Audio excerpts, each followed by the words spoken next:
வணக்கம். தாய் கொடுத்த தாய்ப்பாலுக்கு வணக்கம். என் தாய்க்கே தமிழ் கொடுத்த தமிழ் பாலுக்கு வணக்கம். இன்னைக்கு மொழி என்றால் என்ன அப்படிங்கிறதுல இந்த மொழி வரி பிடிச்சிருப்பாங்க பாத்தீங்களா? இந்த தமிழ் தேசியம், நாம் தமிழர் கட்சி, திமுக, அதே மாதிரி கன்னடக்காரன் இந்த மொழி வரி பிடிச்சிருப்பாங்க பாத்தீங்களா? அவங்கெல்லாம் ஏன் மொழி ஏன் மொழி அப்படின்னு ஏதோ கத்திக்கிட்டு இருந்தா என்ன பண்ணணும் அப்படின்னா, உடனே பேர் சொல்ல எடுத்துடணும். பேர் சொல்ல வச்சு உங்க பேர் என்னன்னு கேட்டு, இல்லைன்னா ஏதாவது ஒரு பேர் வைங்க, இல்லைன்னா ஏதாவது ஒரு பேர் சொல்லுங்க அப்படிங்கிற மாதிரி ஏதாவது பேர் சொல்லி, ஓ மொழிதான் அப்படின்னா, என் மொழி கன்னடம் தான் என் மொழி அப்படின்னு ஏதாவது சொன்னாக்கினா, என் மொழி குஜராத்தி தான், என் மொழி மலையாளம், என் மொழி கன்னடம், என் மொழி தெலுங்கு, அந்த மாதிரி யாராவது சொன்னாங்க அப்படின்னா உடனே என்ன பண்ணணும் அப்படின்னா பேர் சொல்ல எடுத்துடணும். பேர் சொல்ல எடுத்துட்டாங்கன்னா மாட்டிடுவாங்க.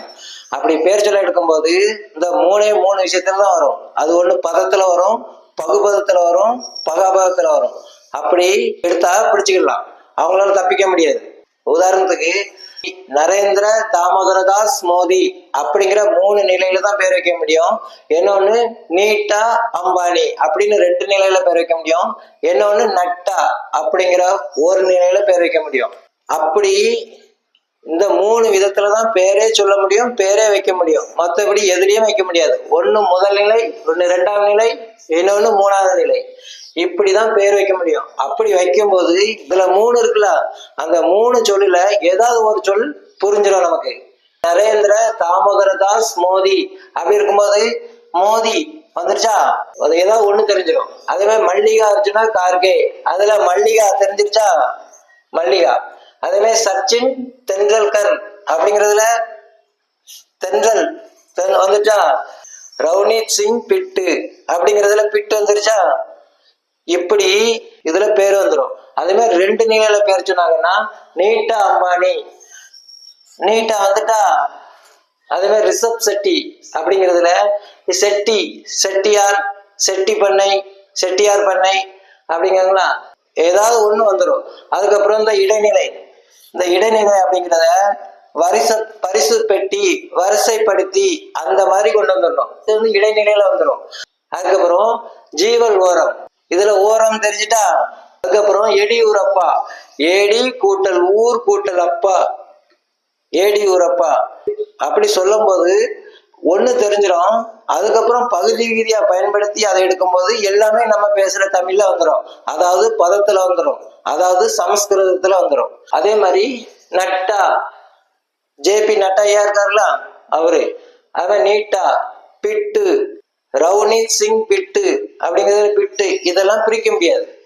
பகாபதத்துல வரக்கூடியது. இந்த 3 நிலையில தான் பேர் வைக்க முடியும். ஒரு 5-6 மாசத்துக்கு முன்னாடி கமல்ஹாசனே தமிழ்ல இருந்துதான் கன்னடம் பிறந்தது அப்படின்னு சொன்னதுக்கு கன்னட கோர்ட்டு மன்னிப்பு கேட்க சொல்லிச்சுல. கன்னட கோர்ட்டு தான் மன்னிப்பு கேட்கணும். கமல்ஹாசன் அப்படிங்கிற ஒரு இந்திய குடிமகன் மன்னிப்பு கேட்க வேண்டிய அவசியம் கிடையாது. ஏன்னா அதுல 2 விஷயம் இருக்கு. ஒண்ணு கன்னட கோர்ட்டு தான் மன்னிப்பு கேட்கணும், இன்னொன்னு இந்திய குடிமகன் அப்படிங்கிற அடிப்படையில கமல்ஹாசன் ஐயா மன்னிப்பு கேட்க வேண்டிய அவசியம் கிடையாது. ஆனா கமல்ஹாசன் ஐயா ஹிந்தியை எதிர்க்கிற கொள்கையில இருக்கிறதுனாலையும், அப்பேற்பட்ட கட்சிக்கு பாடுபட்டுக்கிட்டு இருக்கிறதுனாலையும், அப்பேற்பட்ட கட்சியில இருந்து பிச்சை எடுத்து ராஜ்யசபா உறுப்பினர் ஆவனார்ல, அதனாலையும் அவர் மன்னிப்பு கேட்கணும். 2 விஷயம். ஒண்ணு கமல்ஹாசன் ஐயாவும் மன்னிப்பு கேட்கணும், ஏன்னா ஹிந்தி அவரு எதுக்குறாருல அதனால. இன்னொன்னு கன்னட கோர்ட்டு மன்னிப்பு கேட்கணும். மற்றபடி ஒரு இந்திய குடிமகனாகிய கமல்ஹாசன் மன்னிப்பு கேட்க வேண்டிய அவசியம் கிடையாது. கன்னடம் தான் என் மொழி அப்படின்னு கன்னடக்காரங்க சொன்னாக்கினா பேர் சொல்ல வச்சுட்டீங்கன்னா மாட்டிக்கிடுவாங்க. அவங்க எங்கேயும் போக முடியாது. கண்ணன் கூட்டலடம் கன்னடம், அது எங்க வருது? தமிழ்ல தானே வருது, சமஸ்கிருதத்துல தானே வருது.